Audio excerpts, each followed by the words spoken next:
शेतकरी बांधवांनो नमस्कार. वावर हाय तर पॉवर हाय या युट्यूब चॅनल मध्ये तुमचं सर्वांचं मी Satish Rathod agronomist Netafim irrigation India Pune यांच्या वतीनं स्वागत करतो. आज आपल्यासोबत आहेत गेवराई तालुका नेवासा जिल्हा अहिल्यानगर येथील प्रगतशील शेतकरी आबासाहेब शिंगारे. नमस्कार साहेब. नमस्कार साहेब. तर आजचा जो काही हा व्हिडिओ बनवण्याचा उद्देश आहे की आपण मागे या ठिकाणी गाडी बघत आहात, स्कॉर्पिओ गाडी. तर आबासाहेबांनी ही स्कॉर्पिओ गाडीच्या मागची एक जी काही स्टोरी आहे मी थोडी सांगणार आहे थोडक्यात. ह्या गाडीवरती बघा आपण या ठिकाणी शेतकरी नाव लिहिलेलं आहे आणि वरती किंगचं असं चिन्ह पण दिलेलं आहे आणि या ठिकाणी जे डाळिंबाचा फोटो आहे तो सुद्धा दिलेला आहे. तर आबासाहेबांनी 2019 मध्ये 9 एकर आपण डाळिंब लागवड केली होती आणि आज 6.5 वर्षाची डाळिंब बाग त्यांच्या शेतामध्ये आहे. पूर्ण डाळिंब बाग जी आहे ती भरघोस असं त्याच्यावरती डाळिंब जे काही फळ आहे ते लगडलेलं आहे आणि या बागेची लागवड त्यांनी 2019 मध्ये 9/13 वरती लागवड केलेली आहे. आणि आज जर आपण बघितलं तर आबासाहेबांनी कोट्यवधी रुपयाची त्या बागेतून कमाई केलेली आहे. म्हणजे त्यांनी चांगले जे आता लोक जातात, पुण्यामध्ये जातात, बँगलोरला जातात, मुंबईला जातात, मोठमोठ्या कंपन्यांमध्ये काम करतात, चांगलं पॅकेज मिळतात. परंतु तुम्ही घरी जाऊन स्वतःच्या शेतामध्ये काम करून फक्त तंत्रशुद्ध शास्त्रीय शेती आणि त्या शेतीला एक चांगल्या प्रकारे आधुनिकतेची जोड देऊन ती शेती तुम्ही केलेली आहे आणि त्या शेतीच्या माध्यमातून तुम्ही लाखो रुपये महिना तुम्ही आज कमवत आहेत. तर आबासाहेबांनी मला सांगितलं की त्यांनी ठिबक सिंचन केलं, ठिबक सिंचन माध्यमातून खताचं आणि पाण्याचं नियोजन केलं आणि ठिबक सिंचन नेटाफिम इरिगेशन इंडियाचं आपण ठिबक सिंचन केलं आहे. सारखं पाणी आणि सारखं खत सगळीकडे जातं आणि त्याच्यामुळेच बागेंचे एक संगोपन चांगलं झालं. फळांचा आकार, फळांची साईज, फळांचा कलर, वजन हे चांगलं मिळालं तुम्हाला आणि फळाची गुणवत्ता चांगली मिळाली, मार्केटला दर्जा सुद्धा चांगला मिळाला. तर अशा प्रकारे त्यांनी आता हे या ठिकाणी स्कॉर्पिओ गाडी त्यांनी घेतलेली आहे. ही स्कॉर्पिओ गाडी त्यांनी हप्त्यावर किंवा EMI वरती घेतली नाहीये, तर त्यांनी कॅश ही स्कॉर्पिओ गाडी घेतली आणि शेतकरी ब्रँड जो आहे तो ब्रँड लोकांना, जगांना, शेतकऱ्यांना दाखवून दिलेला आहे. अशा पद्धतीने जर आपण शेती केली, आबासाहेबांनी ज्या पद्धतीने शेती केली ते इतर शेतकरी करू शकतात. आज आपल्याकडं तुम्ही सांगितलं की गेल्या वर्षी आपली 9 एकर बागेतून 121 रुपये किलो प्रमाणे आपल्याला 100 टनाचं उत्पादन आपण डाळिंब घेतलेलं आहे आणि त्याच्या माध्यमातून 1.5 कोटीचं उत्पादन तुम्ही घेतलेलं आहे.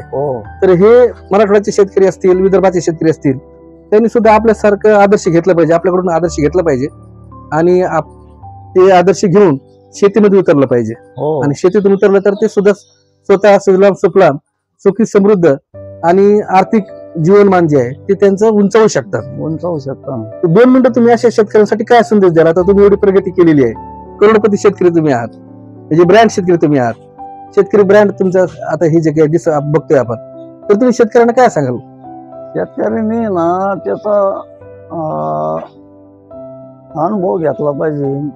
नुसतं समजा आता युट्यूबला बघितलं, हा समजा आता व्हिडिओ जर युट्यूबला बघितला बरोबर, नुसतं पाहायचं ना हसायचं आणि काही अंमलात नाही आणायचं. त्याच्यातून काहीतरी घ्यायला घेऊ म्हणूनच टाकला असं ते शेतकऱ्यांनी व्हिडिओ. अशा पद्धतीने शेतकऱ्यांनी जर जागृत राहिले आणि चांगल्या पद्धतीने शेती केली तर नोकरीच्या मागे लागायची गरज नाही आणि शासनाच्या मागे लागायची गरज नाही. बरोबर आहे. म्हणजे तुमच्याकडे पावर आहे, आम्हाला लोन द्या, आम्हाला आमचं द्या, कर्जमाफी करा, हे करा. आम्ही ना साहेब लाडके बहिणीचे पारून भरले नाही कधी रुपया. अच्छा. आणि ते 2-2 हजाराची अपेक्षा केली, कागद घेऊन पळायचं कामच नाही केलं. आपण फक्त शेती संगत धरलो, आपल्या शेतीतून आपण उत्पादन तयार करायचं, नाही तर आपण दुकान टाकायचे आणि दुसऱ्याच्या धंद्याच्या डोळा ठेवायचं नाही चालत. आपण आपलेच पैसे कमायचे, आपण आपलंच खर्चायचं. तुम्हाला ही प्रेरणा कुठून मिळाली किंवा शेतीमध्ये डाळिंब लागवड करायची आहे? तुम्ही याच्या आधी पारंपरिक शेती करत होता, तर तुम्हाला समजा किंवा तुम्ही 10वी पास झाल्यानंतर तुम्ही शेतीमध्ये आलात तर तुम्हाला ठिबक सिंचन करायला पाहिजे, त्यानंतर डाळिंब सारखं पीक घ्यायला पाहिजे, याची प्रेरणा कुठून मिळाली? भरपूर परिश्रम घ्यावं लागले, भरपूर प्रमाणे अडचणी शेती करावं लागली काही वर्ष. जसं मार्ग सापडन तस उंच शिकवण्याचा प्रयत्न केलाय, म्हणजे शेवटच्या टप्प्यात तरी वयाच्या. बरोबर आहे. आणि तुमचं शिक्षण जर बघितलं तर जेमतेम शिक्षण म्हणजे 10वी तुम्ही 10वी नापास झालाय आणि आज तुम्ही कोटीने पैसे कमवताय. म्हणजे फक्त तुमच्या ज्ञानाच्या जोरावरती तुमची जिद्द चिकाटी शेतीमध्ये ते तुम्ही जे आधुनिक पद्धतीने शेती करताय, तंत्रशास्त्र शुद्ध पद्धतीने शेती करताय आणि या शेतीच्या माध्यमातून आपण काही वेगळं केलेलं नाही, म्हणजे जे शेतकऱ्यांनी करायला पाहिजे ते आपण केलेलं आहे. तर याच्या माध्यमातून आपण आपली आर्थिक परिस्थिती जे काय आहे ती फार सुधारलेली आहे. तर फार छान माहिती दिली आपण.